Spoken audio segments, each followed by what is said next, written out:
सुबह होते ही राजा हरिचंद ने फौज को तैयार किया और फौज को तैयार करने के बाद बाई बगिया में आ गए।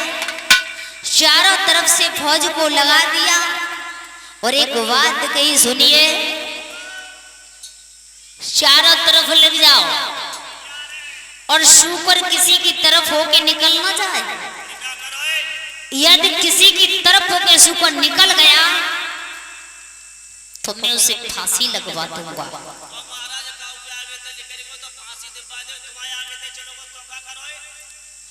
यदि मेरी तरफ होके निकल गया तो मैं अपने राज्य को छोड़ दूंगा।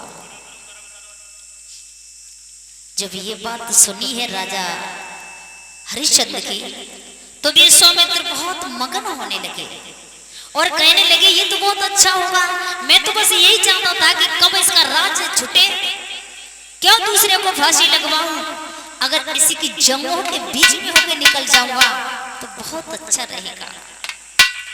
राजा हरिचंद्र की दोनों गदराओं के बीच में होके और सूप पर निकल गया, झाड़ियों में छुप गया और झाड़ियों में छुप करके उन्होंने ब्राह्मण का भेष बना लिया। ब्राह्मण का भेष बनाया है, भेष बना करके सामने से चले आ रहे थे और राजा हरिचंद्र सोचते जा रहे थे कि अब तो मुझे राज्य छोड़ना पड़ेगा। सोचते जा रहे थे, सामने से ब्राह्मण चले आ रहे। उन्होंने जैसे ही देखा है, प्रणाम किया है और कहा कि हे ब्राह्मण जी, आप सामने से आ रहे हो? बोले हाँ। आपने कोई सूकर देखा? बोले क्यों, क्या हुआ? जवाब दियो है, उस सूकर को मैं मारना चाहता हूं क्योंकि उसने मेरी सारी फुलवारी को उजाड़ दिया और माली के जंगे को फाड़ दिया, इसलिए मैं उसे मारना चाहता हूं।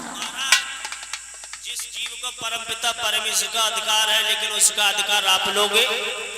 आप कहना क्या चाहते हो? मैं तो ये कहना चाहता हूँ, पहले ये बताओ आपका नाम क्या है? राजा हरिश्चंद्र। क्या आपका राजा नाम हरिश्चंद्र? महाराज, मैं आपके पास आ रहा था। क्यों? इसलिए आ रहा था कि हमारे घर में एक लड़की है और मैंने सोचा कि आपके पास से थोड़ी सी यानी दक्षिणा मिल जाएगी तो मैं अपनी बेटी की सगाई कर दूंगा। दक्षिणा? यहाँ तो मेरे पास कुछ नहीं है और यदि आपको कुछ लेना ही है तो मेरे साथ मेरे घर चल सकते हो। ठीक है। कुंजी और लगाम को उठाया और विश्वामित्र को पकड़ा दी। पकड़ाई है, उसके बाद में विश्वामित्र कहने लगे हैं अब मेरी दक्षिणा और रहेगी 60 बार सोना। 60 बार सोना।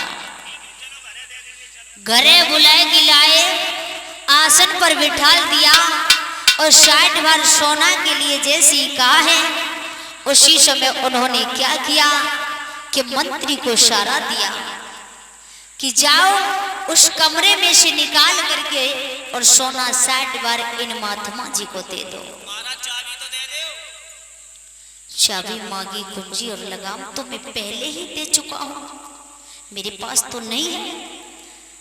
इतनी बात सुनी है, विश्वामित्र कहने लगे अरे राजन, कुंजी लगाम तूने हमें दे दी तो अब तो कुंजी और लगाम के साथ साथ ये सब कुछ मेरा हो गया, तेरा यहाँ कुछ नहीं है।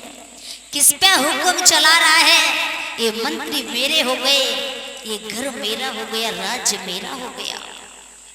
हरिचंद्र की आंखें फटी रह गई, क्या कह रहे हो? बोले सच कह रहा हूं, कोई बात नहीं है बाबा जी, मैं पत्नी के पास तक जाता हूं। जवाब दिया, आप खुद मना नहीं करना चाहते, अपनी पत्नी से मना करवाओगे क्या? बोले नहीं बाबा जी, पति और पत्नी जिंदगी के दो पहिया होते हैं और दोनों के बीच में जो जिंदगी चलती है, जीवन कटता है, वो एक रथ होता है और रथ के पति पत्नी दोनों पहिया होते हैं और दोनों बराबर होते हैं, तब कहीं ये जिंदगी रूपी रथ बड़े अच्छी तरह से आगे को बढ़ता है। और यदि एक पहिया खराब है और एक अच्छा है तो उस गाड़ी में धक्का लगाना पड़ता है। महाराज, जब शादी होती है तो दोनों से दरवाजा भराया जाता है और वो दरवाजा पूरा करूंगा। अगर मैं कुछ काम करूंगा तो पत्नी को पूछूंगा और पत्नी यदि करेगी तो मुझे पूछेगी। होना भी यही चाहिए।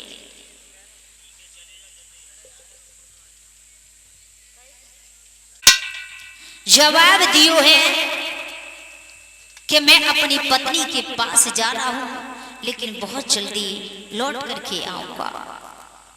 उन्होंने जवाब दिया है कि संसार में कोई किसी का नहीं है। बोले कोई बात नहीं है। राजा हरिश्चंद्र वहां से चले आए, पत्नी के पास आए और पत्नी ने जैसे ही पति के चेहरा की ओर देखो, समझ गई आज मेरे पति पर कोई न कोई आपत्ति है। आरती की थाली लेकर के आ रही थी। जवाब दियो है कि रानी ये आरती की थाली उधर रख दो, आज तुम आरती मत करो।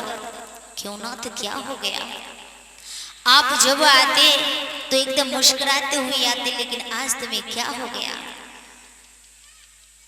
कहने लगे रानी मैं नहीं चाहता हूं जो मुझे दुख है वो आज तुम्हारे लिए हो जाए, मैं नहीं चाहता हूं। और रानी मुझे मत पूछो कि क्या हो गया, क्यों? पत्नी तो वही होती है जो पति के चेहरा को देख करके पहचान ले कि मेरे पति पर आज कोई न कोई कष्ट है।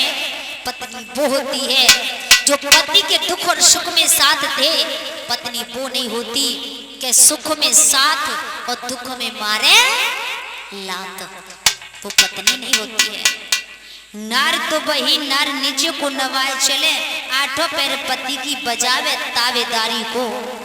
कोड़ी हो कलंकी चाहे निर्धन धन बलहीन, और सुख दुख सह जाए खोटे बिन गारी को। पति की न निंदा करे, धीरे बोले हौले चले, हिले मिले काट दे अपनी लाचारी को। और कहते शिव राम जा की ऐसी जो भावना, और स्वर्ग को प्रसाद मिले ऐसी बा नारी को। नारी तो वो होती है। उन्होंने कहा रानी मुझे मत पूछो। जवाब दियो है नाथ क्या हो गया? तुम जब भी आते तो खुश नजर आते। जवाब दियो रानी मैं तुम्हें क्या बताऊं कि आज मुझे क्या हो गया है। और बोले हैं, जवाब दियो है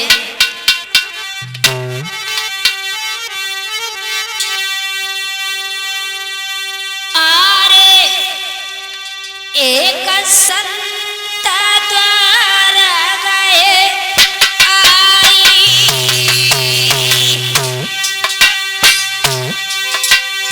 लल्ला अर्जुन आरे एक संत द्वारा गए आई।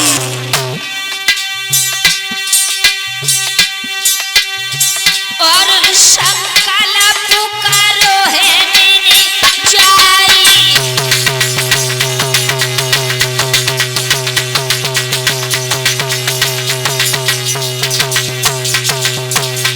सरजू और एक बात कहिया मुझे आई। और साटी भला सोना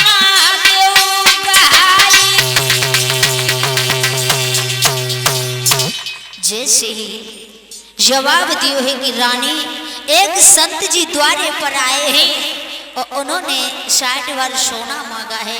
रानी आज तक किसी ने वो काम नहीं किया और वो काम आज मैं करने को जा रहा हूं, क्या आप मेरे साथ तैयार हो? जवाब दियो है महाराज तुम तो ऐसे पूछने चले आ जैसे मैं किसी और की पत्नी हूं। अरे मैं तो आपकी पत्नी हूं, क्या काम करने को जा रहे हो?